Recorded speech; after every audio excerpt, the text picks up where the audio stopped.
Hello, everyone, and welcome back to the Uncle's Show. Uncle Rob here and Uncle Ryano in Shreveport, Louisiana. And I tell you what, man, Ryano, we've got a guy today. I've been a fan of this guy's for, 40 years almost, 39 years. I got turned on to his music when he was with Bill Lloyd in the late 80s, had a couple big hits. Wrote one of my favorite songs of all time for Sarah Evans, A Real Fine Place to Start. My favorite song by him is probably Texas in 1880. Don't know if I like his version or the version he did with Pat Green better. I like both versions. Mr. Radney Foster. How's it going, Radney? Great, guys. So much a pleasure to be with y'all today. It's fun. I hope that was a good intro. I mean, I covered a lot. No, that was great. You did good. Well, I was also going to say he's currently a record producer for Jesse Robb Jr. out in Texas. So he is all over the place. I'm actually got I'm fixing to go cut some sides on Pat Green. So that's pretty exciting. We're going in at the end of the month. So I'm looking forward to this. Will just be the first three that we're going to cut, but I'm really looking forward to it. And it's been I've known Pat and I have known each other for 20 years, and I co-wrote a couple of his hits too, and so it's kind of come full circle, and it's been fun to catch up again. Out of all the songs you've written, which one you think has been your biggest as far as like sales or radio popularity? But if I had to go with radio popularity, without question, it is Nobody Wins. That song was won an ASCAP award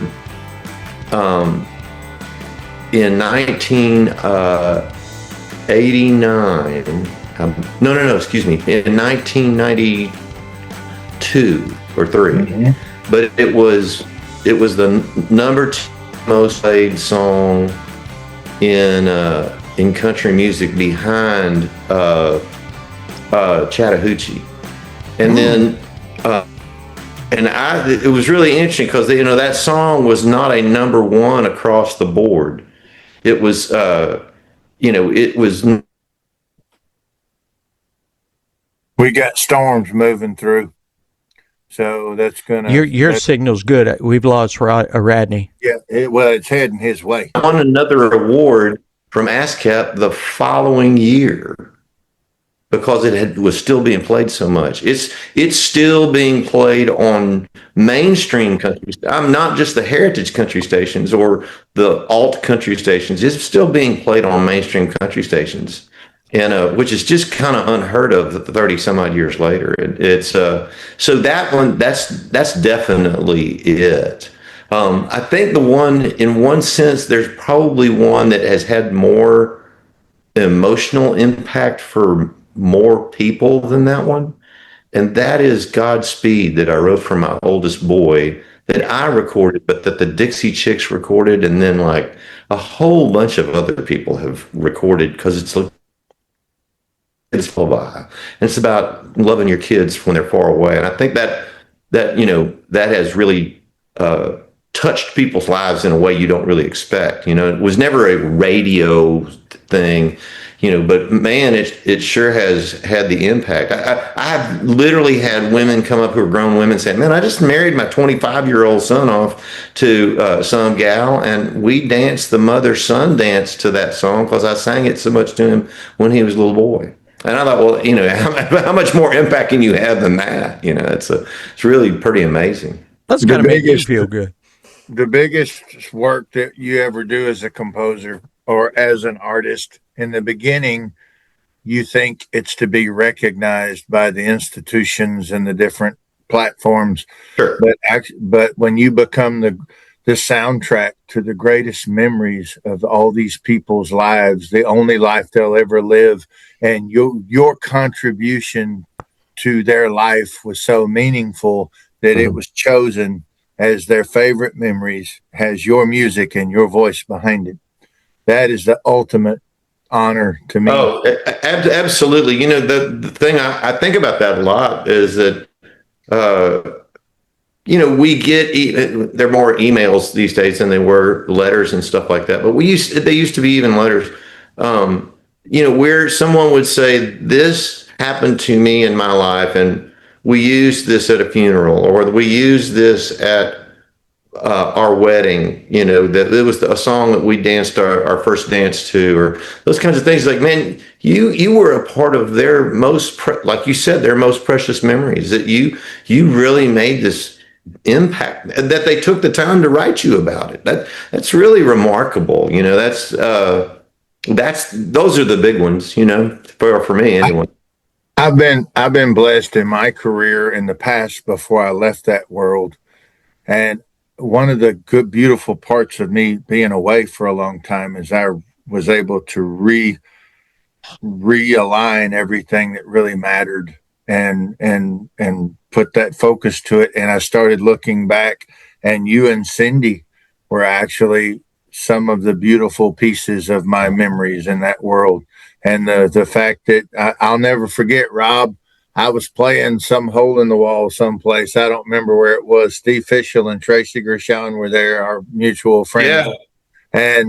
And there was probably 50 people in the whole dang place. And me and a band were up there just going through some reps, treating it like a live rehearsal, just kind of jamming. Yeah. And all of a sudden, I saw the glasses. And then a few people moved out the way and moved some tables out the way. And Radney and Cindy grabbed each other and jumped right. And in Nashville, they don't know about that. And him and Cindy, they looked like they were at Green Hall. And she was float. That child is a ninja. She's a great dancer. Amazing. Ooh. Dude. And you talking about now we had to level up because we had this going on. that one instance, that might be just a little thing to you, Radney, but in my mind, that was frozen in time. And that's a big one for me, is just seeing y'all having fun. And that was a reminder that it wasn't about the business town musicians. Sure. It was just people, and we were all having fun. That's it. It's it is funny because when you're right, as you start writing, when you first start writing out, you're out writing, you're just trying to figure out how to write a song. Can I write something? I'm still trying. But if I could try to figure out how to write something that anybody besides my mother in her living room is going to like, then, it's like that's the goal. And at some point, if you're fortunate, you run into somebody who goes, "No, man, you're trying to do something really different, and it's supposed to speak to people's lives."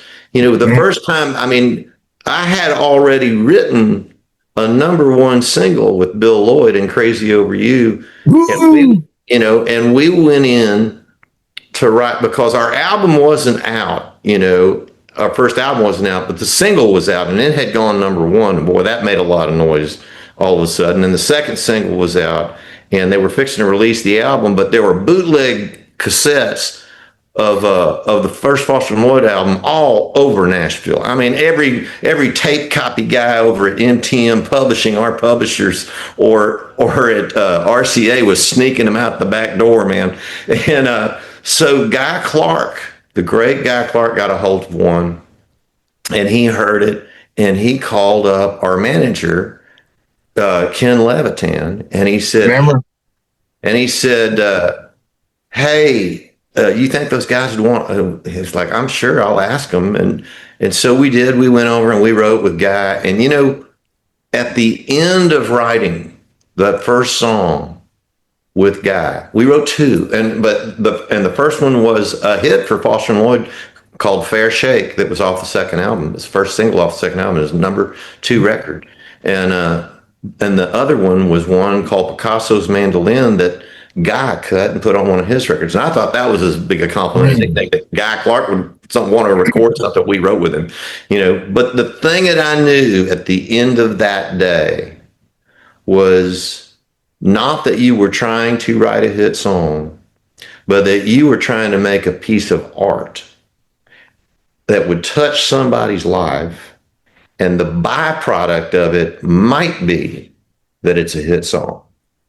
But if you're chasing that hit song business, you're probably going to lose at it. And if you chase that reality business, then you're probably going to have something pretty good. So, and I really do owe Guy that. I look back, it changed the way I thought about songwriting altogether that one time. And it made me start to look at the whole thing that I had tried to do completely differently. Did you just wake up one day and decide I'm going to be a songwriter, or when did you realize this is what you were meant to do? Well, I thought, and I told this to back in the Foster and Lloyd days, because I got asked a very similar question, and I thought that my first song was written about a girl, when I was a freshman in high school at 14, because just trying to impress a girl, which is the reason most boys write a song, but for their first one. And my mother called me on the phone and she said, "That is a lie, and you need to stop telling that story." And I said, "Mama, what are you talking about?" And she said, "I have copies of songs that you wrote in Sunday school at 7 years of age. And I have no memory of that whatsoever." And she said, I said, "Well, I'm sure they were to to Jesus Loves the Little Children, or Jesus Loves Me This I Know melody, me just writing new words to them." But so I just think I always was going to do this. I just didn't know I was going to do it, and somehow, somewhere, needed permission from somebody to make it happen. I think a true artist, a true one, not a singer, not a vocalist, a true artist, which is a communicator, can also be a singer, can also be a vocalist. But I think you become a writer, and I think the best writers, to me, they end up becoming a vocalist or a communicator because their best stuff didn't get cut. The marketing people, that I know for me, that was the only reason I started the record deal journey. I wasn't trying to go say, "Look at me." And I didn't even mean to be a writer. It just, all that for me just happened. And with you, you're just so the whole everything. And so for me, if you can find the 45 Crazy Over You at my grandmother's house, if you can find it, it's got a hole in it. I wore that thing out. So, I'm just telling you, in Tyler, Texas, buddy, Tyler, Texas was rocking some Foster and Lloyd. That's awesome. That's the thing. Never dreamed that we would ever meet. Never dreamed we'd hang out at the house or any of that stuff, and that's all a blessing. It's divine design. So watching when you say, you were always meant, you probably were, but it was divine design. You got to have those discoveries as you go. Yeah, that's why I always talk about somebody needing to give you permission.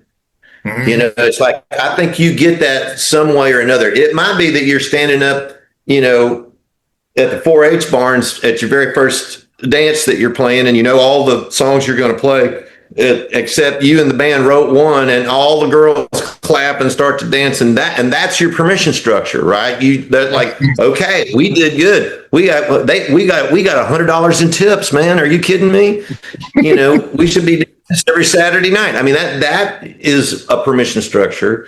But then the other I'll give you the example. I went to college at the University of the South at Swanee, Tennessee, and I was the great grandson of the first lawyer in Del Rio, who sent all of his sons to law school, who then sent my father to law school. I knew what my lot in life was. And so I was playing up at college, and we had a band that was kind of like the Nitty Gritty Dirt Band. We would rock up a country song and we would country up a rock song. And we're just having fun. And I had written 3 or 4 songs, and, we did 2 or 3 of them that night. And this guy who's older, who was, he might've been an alumni. I think he was just there with a bunch of friends. And And, we thought he was ancient. He was probably 29, and, He says ancient. Oh, well, when you're 20, 29 feels ancient to you, right? And, so he said, "Hey man, what band does those 3 songs? I know all the other songs." And one of the guys said, "You can't get them, man. Our singer wrote them." And he said, "Well, I don't know squat about the music business, but I've got a buddy who's a big time producer in Nashville, and I'm sure you do. Yeah, everybody's got one of those, And yep. so I write my name and my phone number in an empty matchbook, like we used to do. Mm-hmm. And I mean, some of the young people don't even know what the fold over matchbook. Go look it up, kids. And and it's the dorm payphone at the end of the hall. Because I don't have a phone in my room. Nobody in the world has a cell phone. I'm not going to give my parents' number. That ain't going to happen. So sure enough, 2 weeks later, tacked up on my door, was a note, and it said, "Call Brown Bannister." And I was like, why does that name look so familiar? Well, Brown Bannister had co-written 2 or 3 of the songs on and produced the brand new record by this ingenue named Amy Grant, who was she was the Taylor Swift of her time. I mean, just blowing it completely up. And I was like, that's a real guy. And so I went and I played 4 or 5 songs for Brown. And at the end, he said, "You got to have a serious talk with your mama and daddy about doing this for a living." I said, "Are you saying these songs are hits?" He said, "No, none of them are hits." Oh. He said, "But you're 20 and they're better than anything that I wrote at 20 years of age. And I just won a Grammy. Yep. You need to really take this seriously." And that was the permission, I ended up taking a year off of college, moving to Nashville. Nothing happened. I had to go back and finish my last year of school. And, I remember my dad thinking, it's like, "Well, son, do you need to change your major? Do you need to get?" I said, "Daddy, they don't care what that piece of paper says at all. I don't need a degree in music to make this work. I just need to, learn better how to write songs." So. You have definitely written. You've already mentioned several. You have definitely written a ton of great songs, and you're still writing. You're still writing today, and I alluded earlier. You're a producer for Jesse Robb Jr., who is real big in the Texas scene. Oh yeah. Tell us a little bit about that. That was really fun. I was. There's a guy who I got to know through another young songwriter. And these days, most of my writing is with younger writers because I'm in my 60s, and that's kind of the natural way of the world. But it also is fun because I think it becomes as much about mentoring, as it is about writing whatever song you're writing. And there's this really great guy named Scott Shawn White. Man, that guy writes great songs. And he writes a lot with Jesse Robb Jr., and he called me and he said, "Hey man, this guy, my buddy Jesse, is in town and to write up here in Nashville, and he's got a pretty cool thing going on down in Texas, and he writes a lot and gets cuts by Cody Johnson too." And I said, "Well, all of that sounds great, man. Yeah, we'll write the 3 of us together." And we wrote, and it turned out to be a really pretty cool song. And Jesse just called me back the next day and said, "Hey man, I probably have no way to afford this." And he said,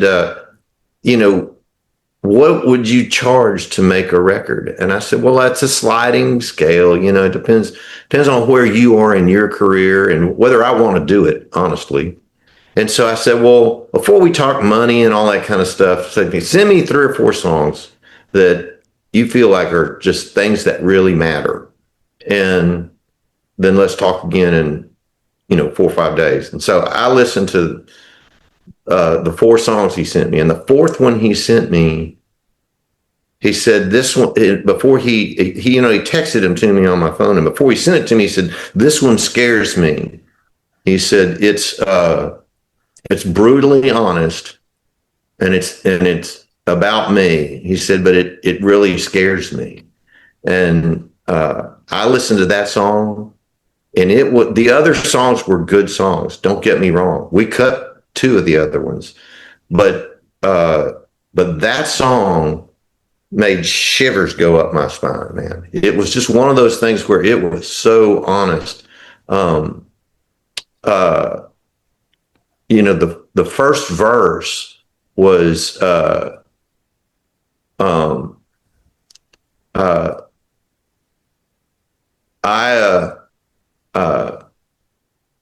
have something. I went down the 90 proof. Held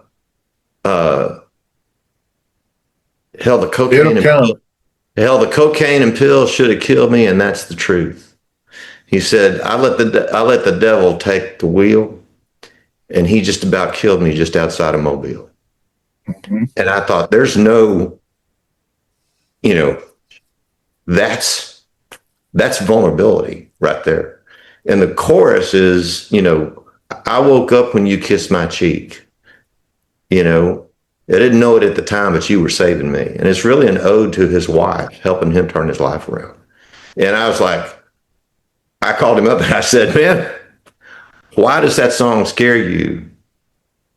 And he said, I just would be ashamed for my boys to know that part of me. And I said, well, I think it's actually a teaching moment for your boys to know that part of you.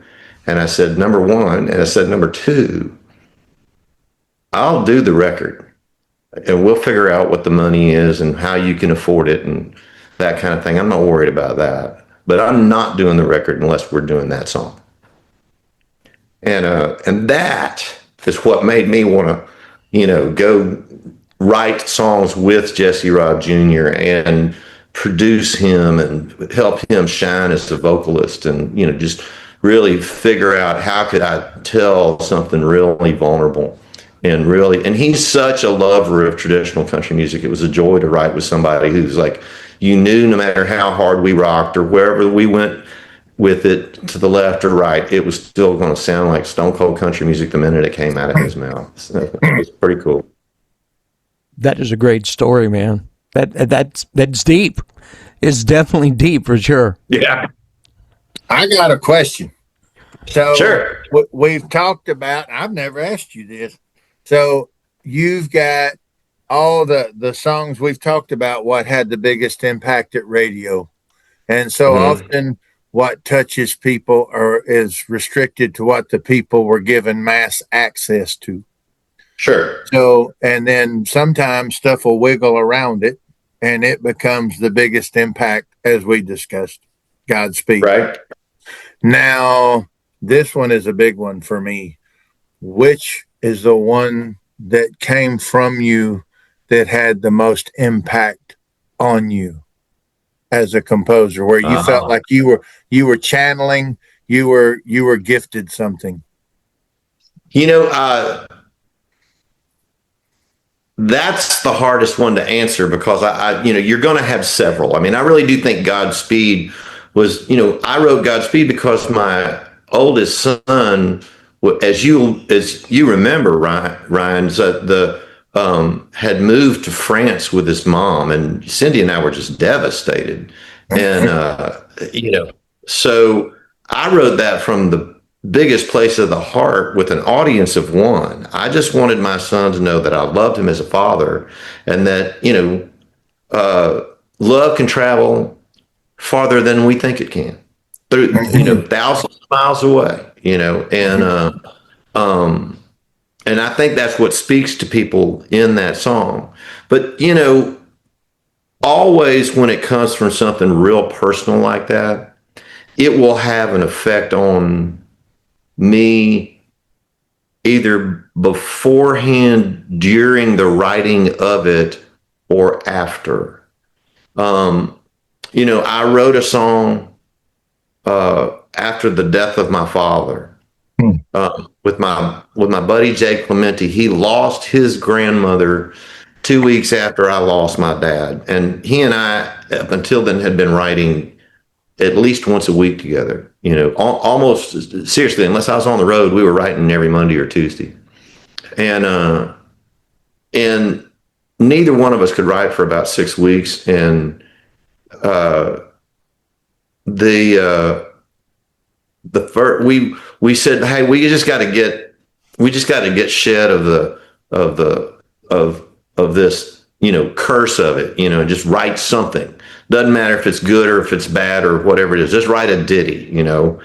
And I went to his house and he said, I know we're just going to try to bang something out, and I've got a couple ideas about that too. And I said, I brought a couple that were sitting in my notebook somewhere. And he said, but when we get ready to write something about, you know, your dad, my grandmother, and that kind of thing, he said, I've got a title. And he said, there's just some stuff I wrote down about her. And he said, I know you can hear me.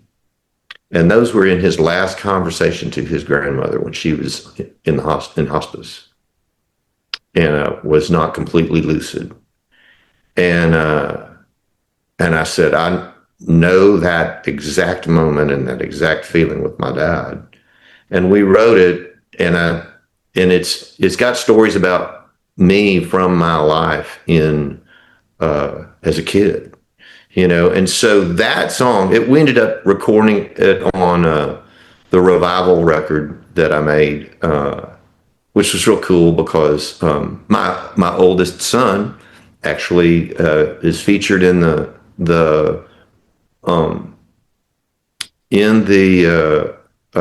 documentary on that record and played on some of the tracks. So I mean, you know, it was that song really was a full circle moment for me. And for about 5 years, we played it every night live, and it always brought tears, you know, to the entire audience, even when you knew that they didn't know that whole album and didn't really know that song, you know. And so I'm blessed to have more than one of those, but that's one of the bigger ones, you know. Well, to me, true life experiences is where people connect the best. I mean, oh yeah, I like to put myself in a song. If I can't physically, not to say I won't like the song, but if I can physically put myself in that song, means a whole lot more to me. You know, it hits home for me. I think that I had to go through the experience of getting to where I made a record where I made a record called See What You Want to See, and it went through a very strange turmoil because it was at the end of Arista, Texas. Arista went through a reorganization because they made Clive Davis, who just passed away, God rest his soul, the last of the great record men, one of the last of the great record men. You know, they made him retire, and then when they did, they kind of broke the company up, and Arista Nashville went over to RCA's control. Arista Texas got disbanded, and my record was on Arista Texas at the time, and so I was just left in the lurch. But that album, you know, golly Moses, I'm In got recorded by Keith Urban and became a hit. Raining on Sunday got recorded by him and became a hit. And, you know, the Dixie Chicks cut a song. And I mean, about 7 or so of the songs on that record got cut by other people. And, but, you know, when I walked in to work with the producer, Daryl Brown, he said, I don't care if it's a hit or if it's not. If it's not about you, I don't want to hear it. He said, because the world has already heard so many songs that, he said, you're a good actor, Radney. He said, you can make up a character and you can play a character and you can really communicate that character. And doesn't mean that you didn't have a part of yourself in that song, but, you know, doesn't mean you did either. You know, it's just, but I want the ones, I want absolutely the songs, you know, that are about you. And he said, if you have a hit chorus and you've already written the song and you think that thing ought to go on the record, well, then I'm going to make you go rewrite all the verses so they're about you. And that really was another kind of game-changing moment. And having that just really taught me a lot. And I think that, now as I've, that was a while back, and, you can bring all your skills. You know how when you see an actor, and some actors are like, they're always playing themselves. They're always playing one guy. But there's the times when you see a great actor and you're going, wow, that person was a completely different human being in that movie.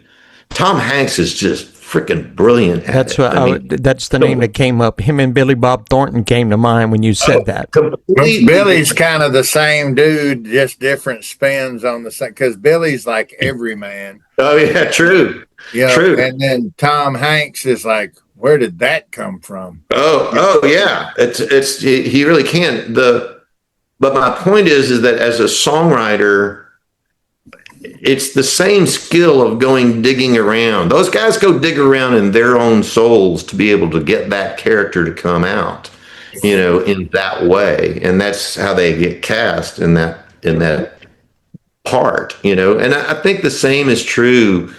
It's figuring out where it means that it is a part of your heart going out. Because when your heart goes out, people want to respond to it. That would be my advice to any young songwriter. Figure out how you can really put as much of your heart into it. You're going to have to figure out the mechanics and how do you make it, lift in the chorus? How do you make it rhyme? How do you make it not rhyme? How do you know when to tell something with vinegar or when to tell it with sugar? All of those ways of communicating it they're available to you, and you got to figure out how to make it your own and how to make it be something that somebody wants to hear. But the thing that's going to really make it stick with them is when they feel your heart in it. We tell the pups all the time, Radney. We tell them, you have pain, you have joy, you have all these amazing experiences that are unique to you that will only be unique to you. But you tell their story through the filter of your pain, your experiences, your joy, everything. But you tell their story. And when you tell their story, they see themselves in you. And therefore, they're rooting for themselves when they root for you, and they go home with every T-shirt and baseball cap you got. That's what we used to tell them. That's the truth, man. That's it.